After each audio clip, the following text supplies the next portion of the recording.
Makita sa Bagsakan Center sa munisipyo sa Alabel, Sarangani Province nga nagatinda ang mga vendors sa managlahi nga mga produkto. Adunay gulay, lamas, prutas ug adunay usab mga bulad. Adunay usab mga customer nga namalit sa mga produkto apan mas daghan ang namalit sa tumoy nga pwesto. Luyon ini, adunay di ay gihambin nga mga problema ang mga vendors. Nagareklamo mi sa parte sa laray lagi sir kay tungod anang bagsakan nga grabe sila kabagsak sa ilahang mga tinda. Labi na ang bularan. Taga-uhaw sila, naabot sila diri pamaligya diri sa Alabil. Hastang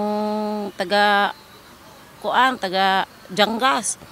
Ang taga-Janggas, mumpra ang taga-Alabil dito sa Janggas. Nya pag-abot diri tupong ra silang presyo.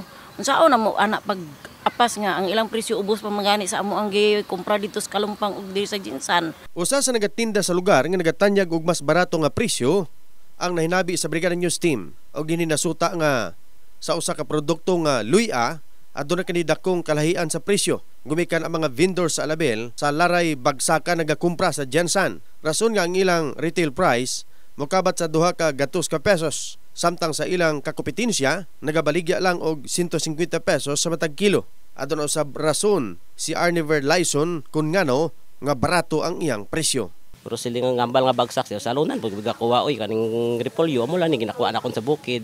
Sayote amo malang na pero sila nga ning mga pitsay, pipino sa lunan na pud ako ni kuha pareha man lang kami ana. Ang market administrator sa Alabel nasayod na sa reklamo o gitugyan na sa ekutibo ang paghatag og kasulbaran samtang subay sa ilang balaod sa Bagsakan Center Operation sa Alabel sa Section 3 niini. Nagkanayon nga abli kini sa adlong Domingo o Miyerkules. Sa Section 11 ginatugutan ang panagtagbo sa mga producers gikan sa managlahing dapit og magabayad lamang og renta apan gumikan sa epekto sa local market vendors. Gusto nilang maamindahan ang balaod sa munisipyo. In the heart of changing lives, kini si Verjason, Brigada News.